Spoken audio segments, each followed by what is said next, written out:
Ratnam group of institutions admission நடைபெறுகிறது. Call 8448448909. சாதி ரீதியான கொடுமைகள் தமிழகத்தில் அதிகம் இருப்பதாக மத்திய நிதியமைச்சர் நிர்மலா சீதாராமன் புகார்.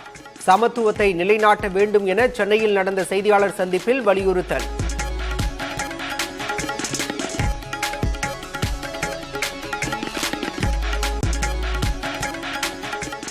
தமிழகம் முழுவதும் ஐஸ்கிரீம் தயாரிப்பு நிறுவனங்களில் ஆய்வு செய்ய உணவு பாதுகாப்புத்துறை உத்தரவு. விதிமுறைகள் முறையாக கடைபிடிக்கப்படுகின்றனவா என கண்காணிக்க அதிகாரிகளுக்கு ஆணை.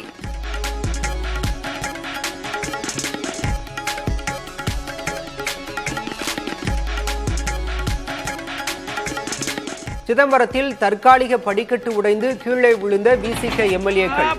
பொதுக்கூட்டத்திற்கான மேடை அமைக்கும் பணியை ஆய்வு செய்தபோது நேரிட்ட விபத்து.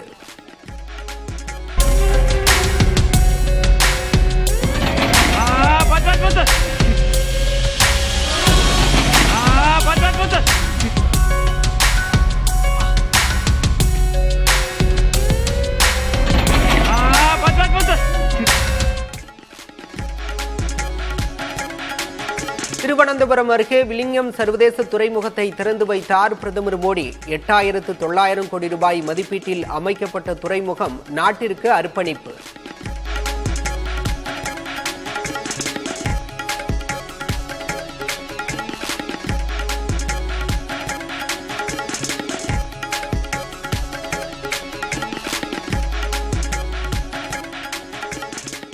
தமிழ்நாட்டில் அதிகரித்துள்ள நாய்க்கடி பிரச்சனையை தடுப்பது எப்படி? அமைச்சர்கள் மற்றும் அதிகாரிகளுடன் மு.க. ஸ்டாலின் ஆலோசனை.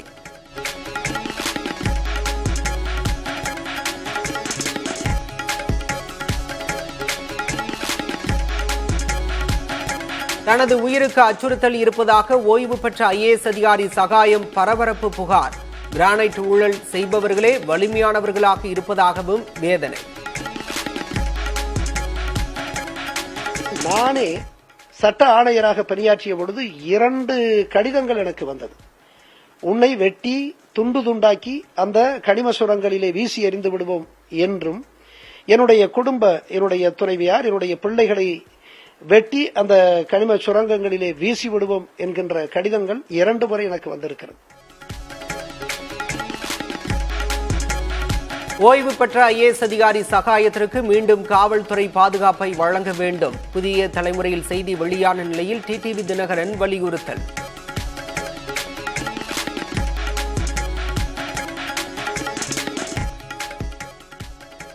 ஓய்வு பெற்ற ஐஏஎஸ் அதிகாரி சகாயத்திற்கு பாதுகாப்பு அளிப்பது பற்றி பரிசீலிக்கப்படும். பாதுகாப்பு கோரி அளிக்கப்படும் கடிதத்தில் இருக்கும் விவரங்கள் அடிப்படையில் முடிவு எடுக்கப்படும் என தமிழக அரசு தகவல்.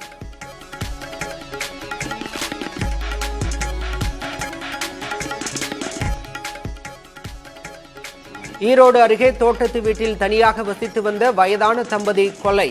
8 தனிப்படைகளை அமைத்து குற்றவாளிகளுக்கு காவல்துறை வலைவீச்சு.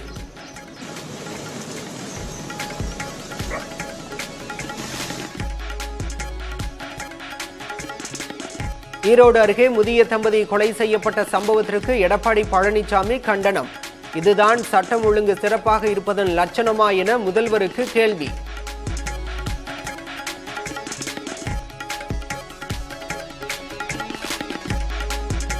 தமிழகத்தின் பல்வேறு பகுதிகளில் அங்கன்வாடி ஊழியர் சங்கத்தினர் காத்திருப்பு போராட்டம்.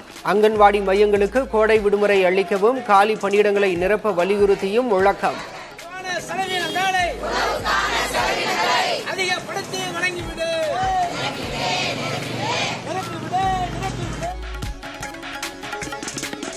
அங்கன்வாடி பணியாளர்களின் அனைத்து கோரிக்கைகளையும் அரசு நிறைவேற்றி தந்துள்ளதாக அமைச்சர் கீதா ஜீவன் அறிக்கை. குழந்தைகளின் நலனுக்கு எதிராக செயல்படும் அங்கன்வாடி ஊழியர்கள் மீது ஒழுங்கு நடவடிக்கை எடுக்கப்படும் என்றும் எச்சரிக்கை.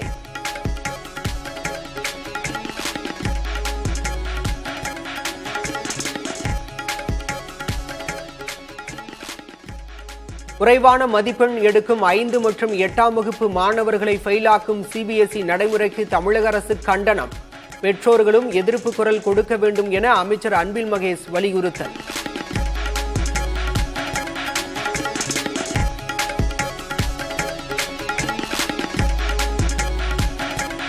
தலைநகர் டெல்லி மற்றும் அண்டை மாநிலமான ஹரியானாவில் கனமழையால் கடும் பாதிப்பு. டெல்லியில் வீட்டின் சுவர் இடிந்து 4 பேர் உயிரிழந்த சோகம்.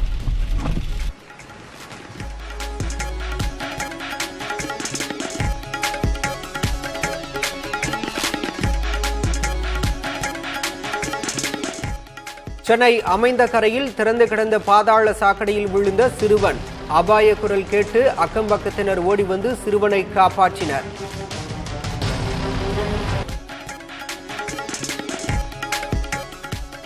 முழுமையான விசாரணைக்கு பிறகே சாதி சான்று வழங்க வேண்டும். தமிழக அரசுக்கு சென்னை உயர்நீதிமன்றம் உத்தரவு.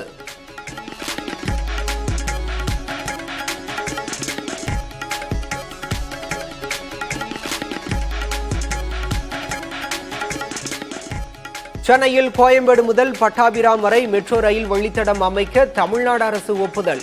விரிவான திட்ட அறிக்கையின்படி செயல்படுத்தப்படும் என அரசாணை.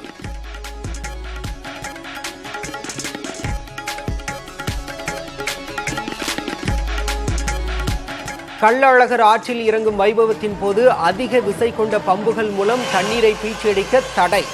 பைகளை கடித்து தண்ணீர் பீச்சடிக்க கூடாது என்றும் கள்ளழகர் கோயில் நிர்வாகம் கட்டுப்பாடு விதிப்பு.